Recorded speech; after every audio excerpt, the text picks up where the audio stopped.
বেশ কিছুদিন ধরেই চলছিল তরজা।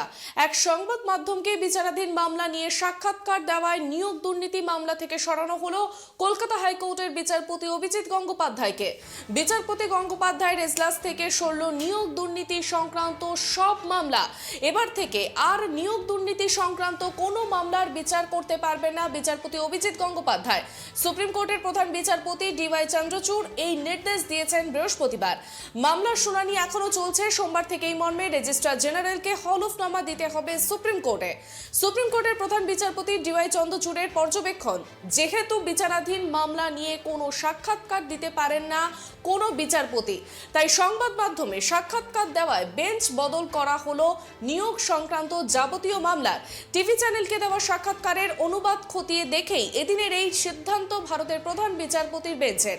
এদিকে আজ ধূপগুড়ি থেকে সুপ্রিম কোর্টের রায়কে স্বাগত জানিয়েছেন তৃণমূলের second in command Abhishek Bandyopadhyay. আবার বলছি যে আমি সেটাকে স্বাগত জানাই, কিন্তু যেহেতু কেসটা সাবজুডিস, আমি এই নিয়ে কোনো মন্তব্য করব না। বিচার ব্যবস্থার উপর সম্পূর্ণ আস্থা, সম্মান, বিশ্বাস আমাদের রয়েছে এবং আমরা আশা করব যে মানুষ ন্যায্য বিচার তার। পাশাপাশি শীর্ষ আদালতের এই রায়কে স্বাগত জানিয়েছেন তৃণমূলের মুখপাত্র কুণাল ঘোষ। তিনি কি বলেছেন শুনে নেব। যেমন মহামান্য সুপ্রিম কোর্ট যে রায় দিয়েছেন সেটির উপর সরাসরি মন্তব্য করার কোনো অবকাশ নেই, কারণ সবাই সবটা জানেন। সর্বভারতীয় তৃণমূল কংগ্রেস আমরা খুব স্পষ্ট বলতে চাই, বিচার ব্যবস্থার প্রতি আমাদের পূর্ণ আস্থা আছে, বিচারপতিদের প্রতিও আমাদের পূর্ণ আস্থা আছে।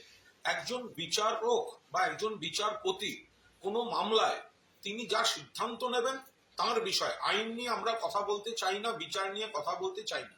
যদি কেউ কোনো দোষ করে থাকেন তদন্ত হবে, শাস্তি হবে, আদালত যেটা আইনে মনে করবেন সেটা করবেন।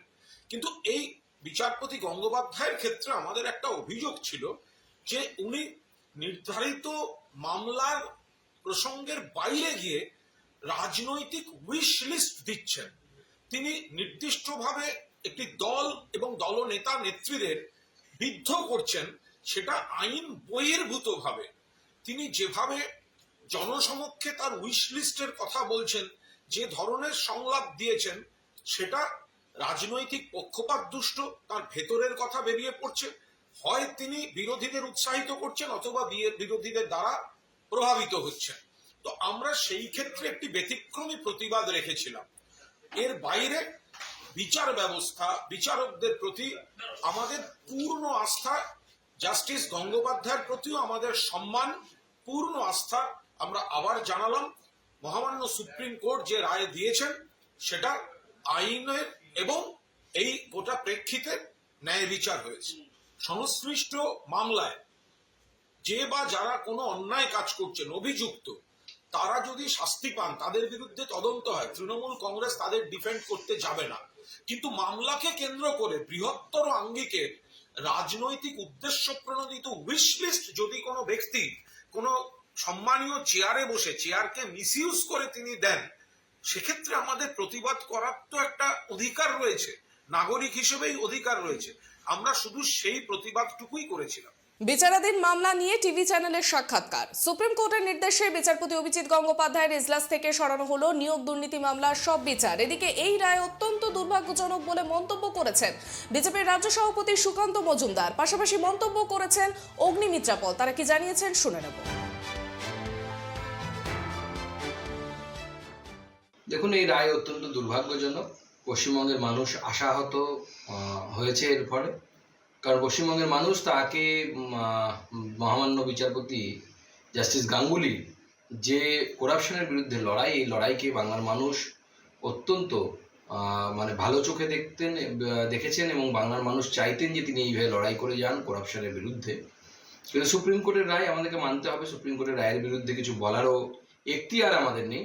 কিন্তু বাংলার মানুষ সারা জীবন জাস্টিস গাঙ্গুলির এই যে ক্রুসেড, এই যে লড়াই, এই অন্যায় অবিচারের বিরুদ্ধে এবং এই করাপশনের বিরুদ্ধে, বাংলার মানুষ কিন্তু এই লড়াইকে সারা জীবন মনে রাখবে। দেখুন, বিচারপতি বা বিচারপতি বেঞ্চের উপরে তো আমার মনে হয় বিচার ব্যবস্থা খুব একটা নির্ভর করে না, নির্ভর করে আইনের উপরে। বিচারপতিরা আইন দেখে, আইনের প্রভিশন দেখে সমস্ত কিছু নির্দেশ দেন। যারা ভাবছে তৃণমূল কংগ্রেস নেতারা যে আমরা হাফ ছেড়ে বাঁচলাম, তাদের হাফ ছেড়ে বাঁচার জায়গা নেই। জেলে যেতে হবে, অপেক্ষা করুন, দুদিন আগে দুদিন পরে যেতে হবে। কিছু লোক তো উৎসাহী হয়ে ভাববে এই জন্য যে আমরা বুঝি বেঁচে গেলাম, কিন্তু বাঁচার কোনো সুযোগ থাকবে না। আমি বারবার বলছি, রায় সবসময় আইনের উপরে, মেরিটের উপরে, কেসের মেরিটের উপরে হয়। সেই কেসের মেরিট আছে এবং যারা অপরাধ করেছে তাদের প্রত্যেককে অপরাধের সাজা পেতে হবে। এখনো তো সেটা ক্লিয়ার নয় যে কি মামলা থেকে সরানো হয়েছে, সেটা তো এখনো ক্লিয়ার নয়।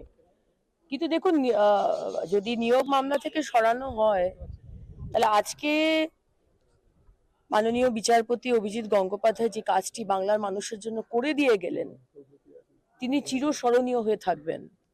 আজকে যে দুর্নীতির কৌটো ঢাকনা উনি খুলে দিয়েছেন, যে এই সরকারের প্রতি ছত্রে ছত্রে দুর্নীতি করেছে এই মমতা সরকার, যারা সততার প্রতীক একসময় বলতো, যারা বলে যে তারা মা মাটি মানুষের সরকার, সেই কাজটা করে দেওয়ার জন্য মাননীয় বিচারপতি অভিজিৎ গঙ্গোপাধ্যায়কে বাংলার মানুষ চিরকাল মনে রাখবে, চিরকাল ধন্যবাদ জানাবে, কৃতজ্ঞতা জানাবে।